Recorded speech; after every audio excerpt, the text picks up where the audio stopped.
Report ಅಲ್ರಿ ಅದು, seize ಮಾಡಿರೋದು, ಸೀಜರ್ ರಿಪೋರ್ಟ್. ಅದರಲ್ಲಿ ಬೇಕು ಅಂತ ಪೊಲಿಟಿಕಲ್ ಆಗಿ ಮಾಡ್ತಾ ಇದ್ದಾರೆ.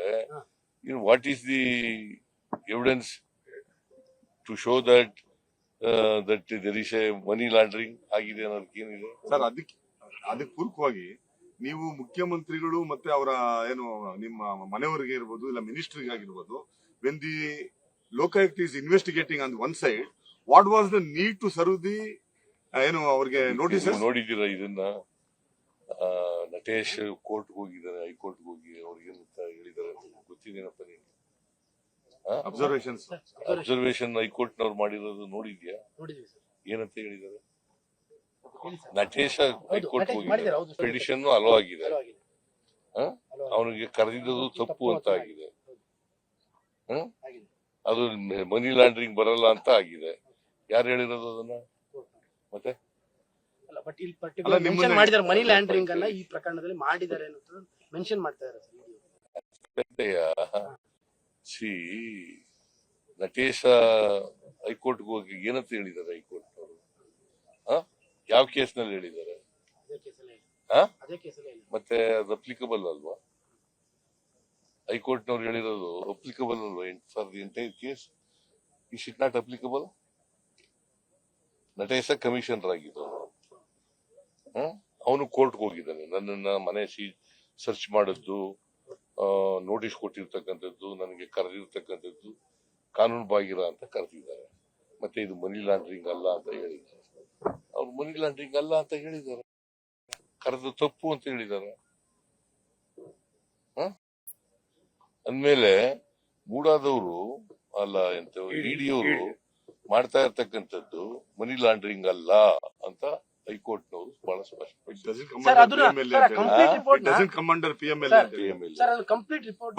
ಬಿಡುಗಡೆ ಮಾಡ್ತಾರೆ ಸರ್ ಅವರು, ಕಂಪ್ಲೀಟ್ ರಿಪೋರ್ಟ್ ಮೀಡಿಯಾ ಬಿಡುಗಡೆ ಮಾಡಿದ್ದಾರೆ. ಅದರಿಂದ ಏನಾದ್ರು ಅನುಮಾನ ಕಾಡ್ತಾ ಇದೆ? ಪೊಲಿಟೈಸ್ ಮಾಡ್ತಾ ಇದ್ದಾರೆ, ಉದ್ದೇಶಪೂರ್ವಕವಾಗಿ ಪೊಲಿಟೈಸ್ ಮಾಡ್ತಾ ಇದ್ದಾರೆ. ಯಾಕಂತಂದ್ರೆ ಈಗ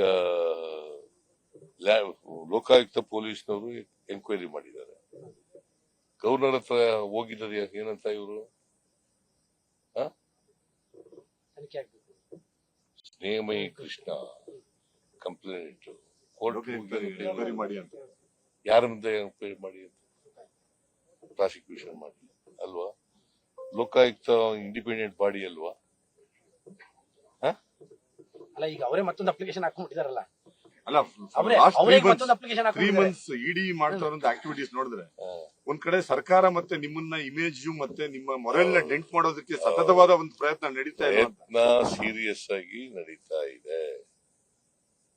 ಇದು ಉದ್ದೇಶಪೂರ್ವಕವಾಗಿ ದುರುದ್ದೇಶದಿಂದ ಹಾಕಿರ್ತಕ್ಕಂಥ ಕೇಸು. ದೇರ್ ಇಸ್ ನೋ ಅಲ್ಲಿ ಇಲಿಗಾಲಿಟಿ ಇಲ್ಲ, there is no money laundering. ಆದ್ರೂ ಕೂಡ ನನ್ನನ್ನ ತೇಜೋವಧೆ ಮಾಡಬೇಕು ಅಂತ ಹೇಳಿ ಮಾಡ್ತಾರೆ. ಪಕ್ಷಕ್ಕಿಂತ ಹೆಚ್ಚಾಗಿ ಸಿದ್ದರಾಮಯ್ಯ ಟಾರ್ಗೆಟ್ ಮಾಡ್ತಾ ಇದ್ದಾರೆ. ಸಿದ್ದರಾಮಯ್ಯ ಮುಖ್ಯಮಂತ್ರಿ ಅಲ್ವಾ, ಅದಕ್ಕೆ ನನ್ನ ಟಾರ್ಗೆಟ್ ಮಾಡ್ತಾ ಇದ್ದಾರೆ. ಸರ್, ಈ ಒಂದು ಅಜೆಂಡಾ, ಈ ಕಾನ್ಸ್ಪಿರಸಿ ಬಿಜೆಪಿ ಸತತವಾಗಿ ಮಾಡ್ತಾ ಇರುತ್ತೆ. What is your strategy to count them? ಈಗ ನಾವು ಕೋರ್ಟ್ಗೆ ಹೋಗಿದ್ದೀವಿ. ಈಗ ನನ್ನ ಹೆಂಡತಿಗೆ ಇಡಿ ಅವರು ನೋಟಿಸ್ ಕಳಿಸಿದ್ರು. ಕೋರ್ಟ್ಗೆ ಹೋದ್ಮೇಲೆ ಸ್ಟೇ ಕೊಟ್ಟಿದ್ದಾರೆ. ನಮ್ಮ ಹೆಂಡತಿ ಕೋರ್ಟ್ಗೆ ಹೋದ್ಲು, ಸ್ಟೇ ಕೊಟ್ಟಿದ್ದಾರೆ. ಕರಿಬೇಡಿ. ಇದೇನು ಡ್ರಾಮಾ ಲೀಡರ್ ಕರೆದು ಒಂದು ಆಕ್ಟಿವಿಟೀಸ್. ಇದು ಜನಗಳಿಗೆ ಸುಳ್ಳು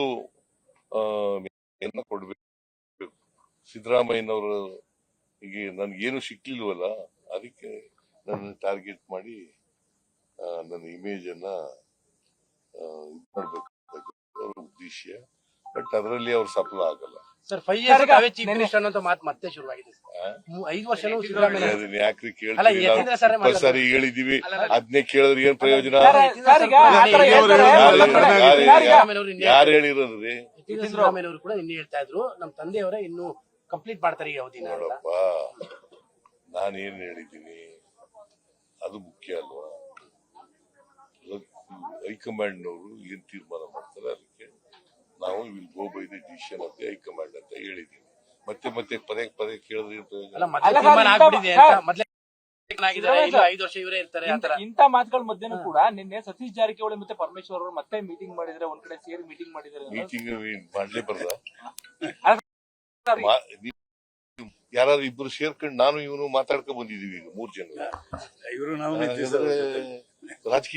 ರಾಜಕೀಯ ಬಲ್ದಿ ಇನ್ನೇನ್ ಮಾತಾಡ್ತೀವಿ ನಾವು ರಾಜಕಾರಣಿಗಳು. ಇವಾಗ ಅದೇ ಸದ್ದಲ್ವ ಸರ್, ಅವ್ರು ಕೂತು ಮಾತಾಡ್ತಾರೆ. ನೀವು ಗ್ರಹಿಸಗಳಿದೆಯಲ್ಲ ಊಹೆ, ಆ ಊಹೆ ತಪ್ಪು.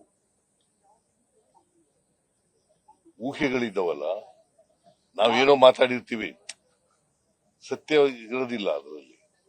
ಅದನ್ನ ಸತ್ಯಕ್ಕೆ ವಿರುದ್ಧವಾಗಿ ನೀವು ಮಾಡ್ತಾ ಇರ್ತಕ್ಕಂಥದ್ದು.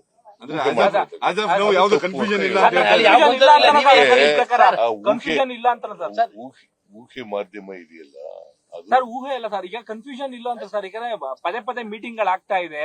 ಎಲ್ ಮತ್ತೆ ಮೀಟಿಂಗ್ ನಿನ್ನೆ ಆಗಿದೆ ಸರ್, ನಿನ್ನೆ ಯಾರು ಸತೀಶ್ ಜಾರಕಿಹೊಳಿ ಕೇಳೋ ಅವರೆಲ್ಲ ಒಂದ್ ಕಡೆ ಏನಂತ ಮಾಡಿದ್ದಾರೆ.